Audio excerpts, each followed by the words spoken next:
Hey everyone, welcome to another episode of Ask Shane. So this week got some really wonderful questions. I'm going to take two questions that are hugely interconnected and oddly, but maybe never oddly, randomly and never maybe randomly, they come in one behind the other. I thought that was interesting, but they're both about dowsing and contact with spirit using dowsing techniques. So the first question comes from a lady from Emma called Emma Rulstone. I believe this is coming via a YouTube channel. And Emma goes on to say, "Good afternoon. I have a few questions about contacting loved ones in spirit. I'm a beginner at doing this. Since I lost my dad, I've been doing this more often. I currently use dowsing techniques to connect with my dad and others in spirit. Different people tell me different things. Someone says that it's your higher self, not your father. Or you don't know that it's your dad, which I guess is true. I want to be able to connect with my dad in a way where I know that it's him and not other spirit playing tricks. I also ask to be touched on the face, and I get this on command when I talk to my dad. But then again, there is the question, is it your dad? How can I protect myself safely so that only my dad and loved ones come through? Any help on this would be much appreciated, as it's been bothering me for a few months not knowing the truth."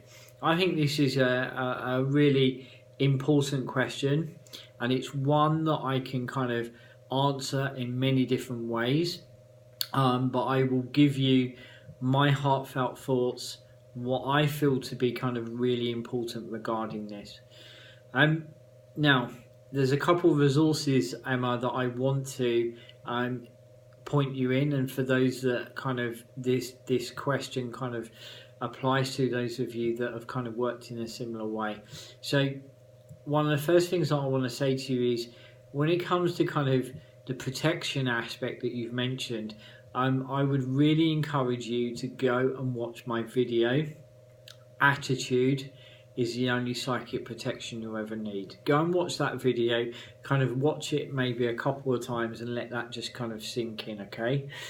The other thing I really want to kind of say to you is that when we kind of, when we lose someone that's so dear to us and so precious to us, we will try a number of different ways to kind of reach that person, and I really want to say to you that is profoundly natural. There's going to be a motivational force that is kind of driven out of that pain, that kind of desire, even that grief sometimes, and we are going to try those things. But this is the key, is I always say to people, that when we're kind of that kind of fragile, the mind can play tricks on us, and the person saying to you it can be your higher self, I absolutely totally agree with that. Okay, I do agree with that, and I am going to show you why I believe that is possible in a moment. Okay, what I would kind of encourage you to do is one, try to know in your heart that your dad would be around you. And my feeling is that he was a very grounded man. He should have had more time. He was a very practical man. He was a man that laid everything out, so in life there's a methodical feeling to him. He took step after step after step. He kind of done things in a way that was very kind of grounded, very bolted. He's a very methodical man, and his approach was that way. I've got pain down one side, and it feels around over my stomach, digestion or liver area, and I get this feeling that he went before he should. But my feeling is that he is around you. He's saying to you to slow down, and something to do with something that you have been looking for. something to do with something that you've been looking for. You've been kind of looking for something that you felt you've misplaced or forgotten where you've left it. My feeling is you're going to wake up either in a dream or wake up with the answer. Now, the approach I would say to you is try to kind of know that in your heart that he's there and around you. Also, is allow him to make direct contact. And the thing is about that kind of direct contact, it can come through as a sense of a presence, and it can be very, very subtle. Kind of watch some of my previous videos on spirit contact. They kind of steer you in the right direction, but the thing is, it is very, very, very subtle. But it's that whole thing, if you kind of feel someone around you and you get a sense of if it's dad, you know, you are going to be asking, okay, is it my mind playing tricks? Is it my imagination? Because there is such a thin line to what feels like imagination and what can feel like contact. However, the quality of that contact sometimes leaves us in a place that we absolutely unarguable know that contact's been made. It's the emotional quality that comes. What you're looking for is a defined yes and no. And the other thing is you've become very indecisive. You've become hugely indecisive, hence why you're kind of asking the dowsing pendulum for those answers. Now, this is another interesting thing, is that you say, you can ask Dad to touch your face on command and it happens. Next time that happens, Emma, okay, feel the quality of the presence around you. Feel the quality of the presence within the environment. And then ask yourself, is that Dad making contact with me? I don't feel concerned. However, I want to say to you is, watch that video, watch some of those other videos on contact, okay? There's many there within the library here on the YouTube channel. But I got a strong feeling that he was a very practical, very methodical man, okay? And I feel in a way he can absolutely be influencing that dowsing pendulum. But what I want to say to you is, one way that I feel he's trying to reach you is that direct contact, that sense of presence, okay? Because then that becomes an uncertain, without, it takes the uncertainty away, without a shadow of a doubt. That kind of brings it into a direct experience that you've had firsthand, okay? It's not that you're relying on something else external to the experience, i.e. like a pendulum. What you've known is that's the experience, okay? And I think, the people that have kind of said things to you are absolutely on the money. It can be your higher self. How do you know it's your dad? I believe that it can be, but I also, like them, believe that there is a huge gap in that. There is a vulnerability in that, of that being absolutely certain, as there is in contact in a way, but it becomes more of a direct experience. And one of the reasons why I say to you that I believe that dowsing pendulums can be influenced by your higher self is, I'm going to show you this, okay? Now, this is an old pocket watch that I've had for many years, but it's on a chain and it's weighted. So therefore it's going to work in a very similar way, okay? So what we're going to get here is I'm going to identify my yes, okay? So we're going to identify my yes, and yes, there's a slight kind of bit of movement in my hand, but it's where the watch is moving, okay? So we can see that there's a nice circle for my yes, okay, and now we're going to ask for a no. Okay, and that's kind of back to forth, and a yes is a circle, okay? Okay, and I'm going to stop that. It's quite heavy that as well. And now I'm going to ask it to answer, am I sitting here on YouTube showing this video?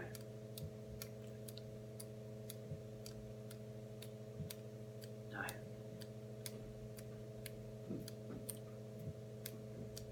Okay. Am I going to post this video on YouTube? No. But I am.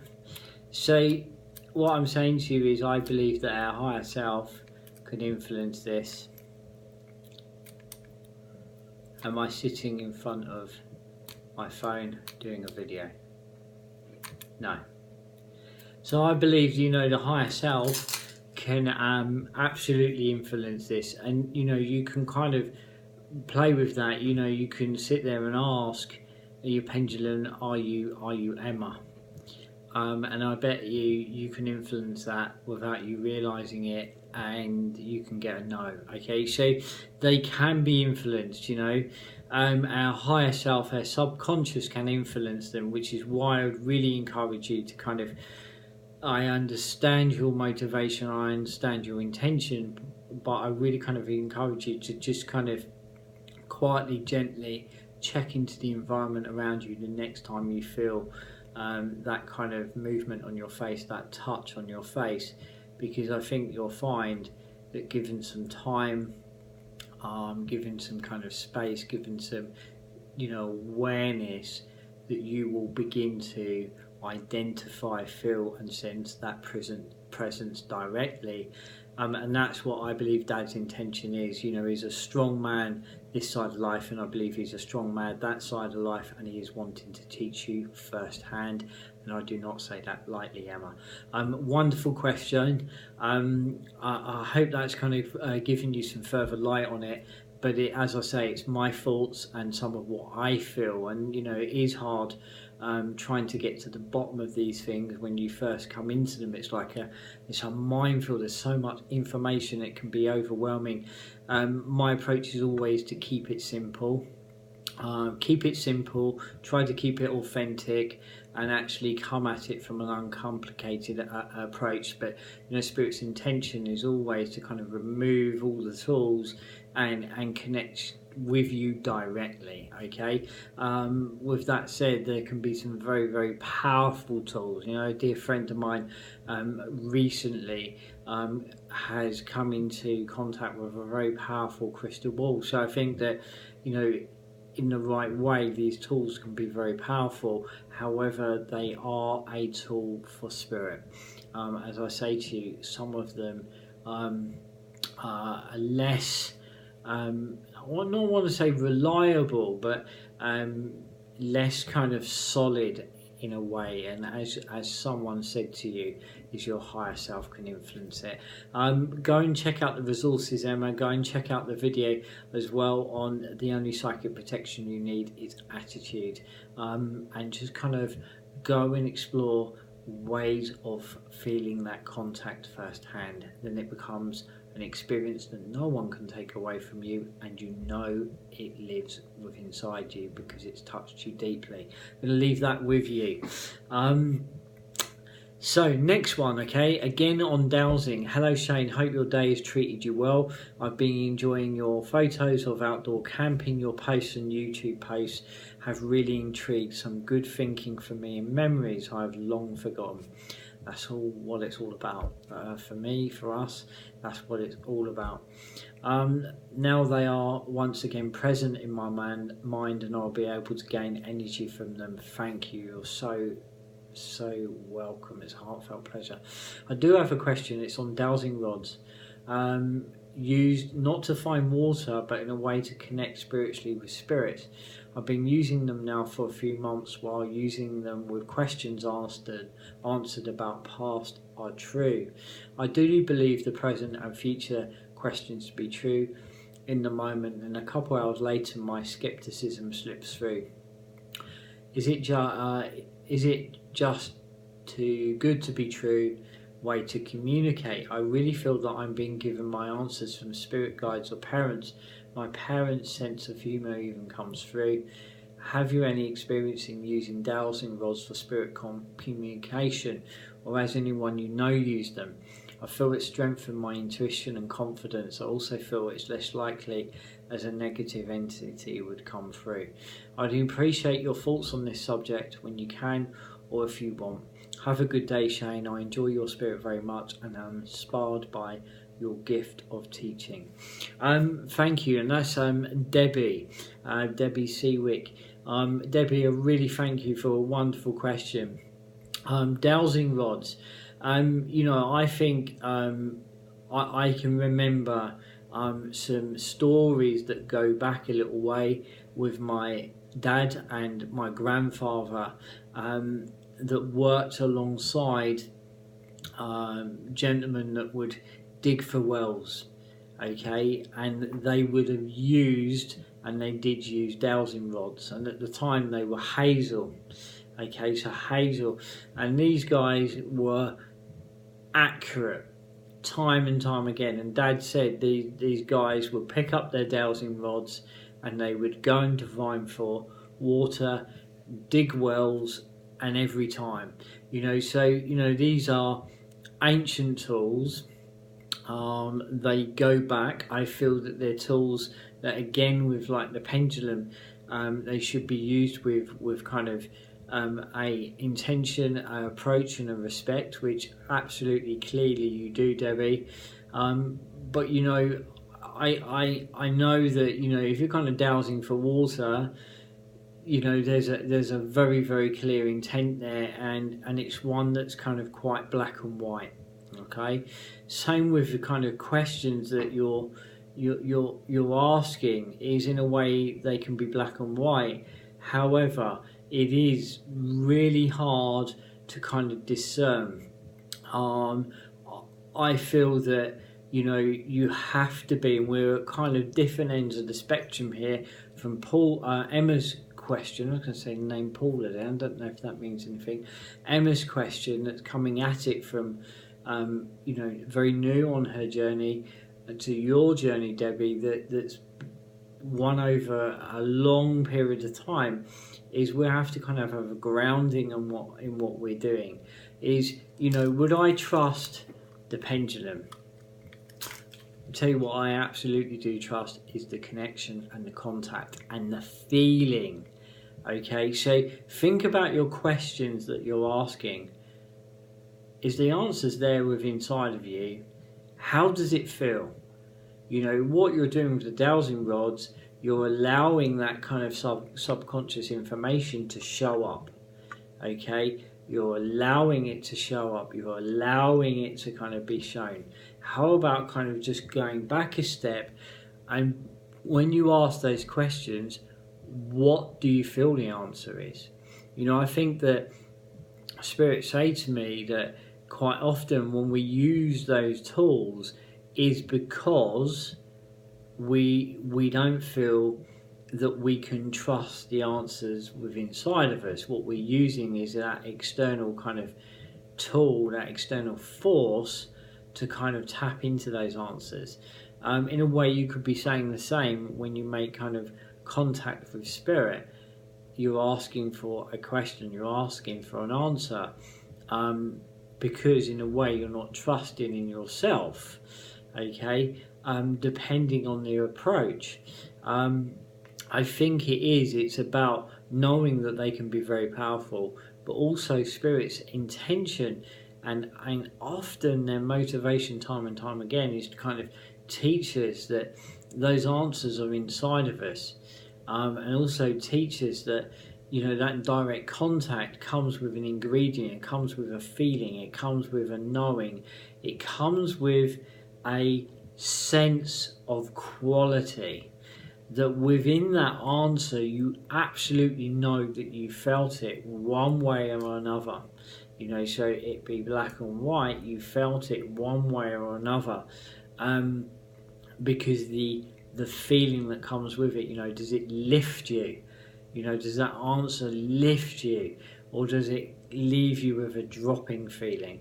And quite often that's a yes, this is a no, and it's about kind of understanding that. I think within the library of videos, I'm going to check on it, there's a video called Clear Signals. Okay, clear signals. I'd really encourage all of you that are intrigued by this to also go and watch that video, because it's going to really echo what I've said. But I love the way you're working with them. I haven't known anybody use dowsing rods to kind of connect with spirit, but I've known of very old guys that have worked within the woodland, worked to dowse for wells. I've heard those stories from both my dad and my grandfather.